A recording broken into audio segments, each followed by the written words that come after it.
every couple has their fair share of fights. You would say that. How can you tell if you've crossed the line from a regular lover's tiff into a potential relationship ender? Our next guest says there are 4 indicators that your life is in trouble, known as, this is what we love, the 4 horsemen of the apocalypse. And couples expert Julia Nowland joins us now with more. Julia, great to have you here again. Now, talk us through these 4 characteristics.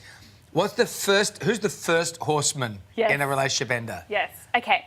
They can come at different times, so it's not one after another, but often we typically see criticism as the first one. And I think criticism everyone kind of understands. Everyone goes, oh, yes. So that's really where you kind of, you assassinate your partner's character. So you Constantly? Yeah, you go for the jugular. So it's the kind of like, oh, you're lazy or you're an idiot. So it can be just little things like that, even up to, you know, verbal or emotional abuse. That's right up the other end of the continuum. Right. It can be hard not to get defensive. You're defensive. When arguing with a partner.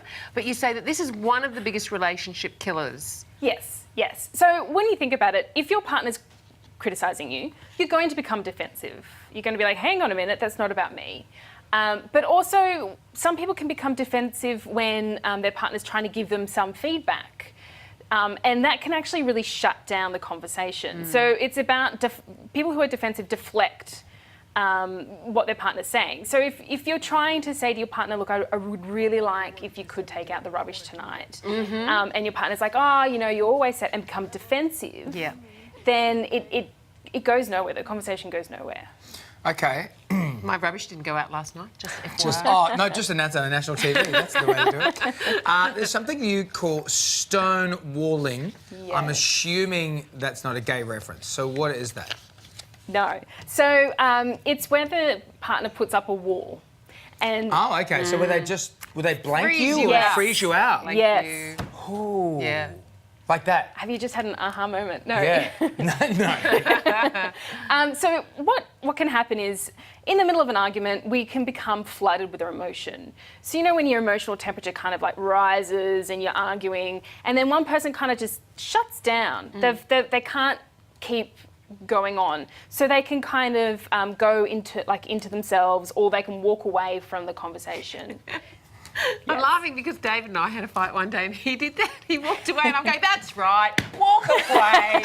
That's going to fix it, David. It did, though. It did. It did give us a little bit of breathing room.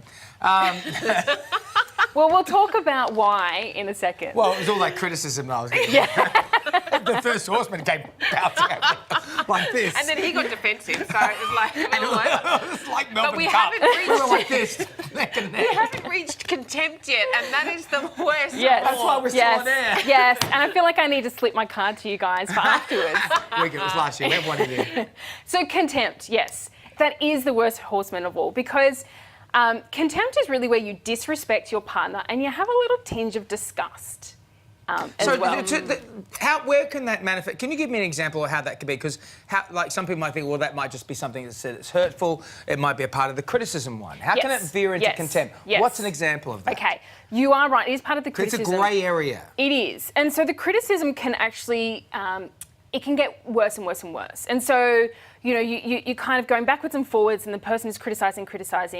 But contempt can be anything from rolling the eyes, like, oh, or kind of saying, oh, you're such an idiot, or, you know, oh, that person's, you know, acting a little bit one screw loose, that kind of thing, where you're kind of really putting down your partner. It's a way of saying, I am better than you. It's letting your partner know, I am better than you, I think I'm better than you. Even when you're having a text battle with your partner and you might say to your partner, look, that's not actually how you spell your. Right. That's been contemptuous. Yes, right. Save that for Twitter. So, I mean, there would be a lot of couples out there experiencing difficulties, but you say there are antidotes. There are things we can do. Yes, yeah. And so we can all have one of these horsemen come galloping along in our relationships, or more of them. So the antidotes really...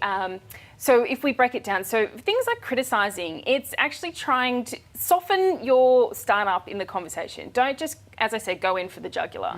Kind of really look at the way that you go for the behaviour rather than the characteristics of the person, and speak positively. So the next one, if we want to look at defensiveness, so it's about actually taking responsibility for your part. Okay, I hear what you're saying. Yeah. Yes, And yes. remembering your partner's good attributes, I think, is a really key one. Because At least one. Yes, That's right. That is actually the antidote for contempt. There you go. Yeah, is looking at, okay, there is more to the pie than meets the eye. There is more to my partner than this one really annoying It's behaviour. crusty. That's It's what all it those is. reasons you got with them in the first place. Yeah. You Yes. just have to remember that. Yes. Thank you so much for that, Julia. For Thanks, more Julia. relationship advice and information, you can visit Julia's website, wholeheartrelationships.com. Coming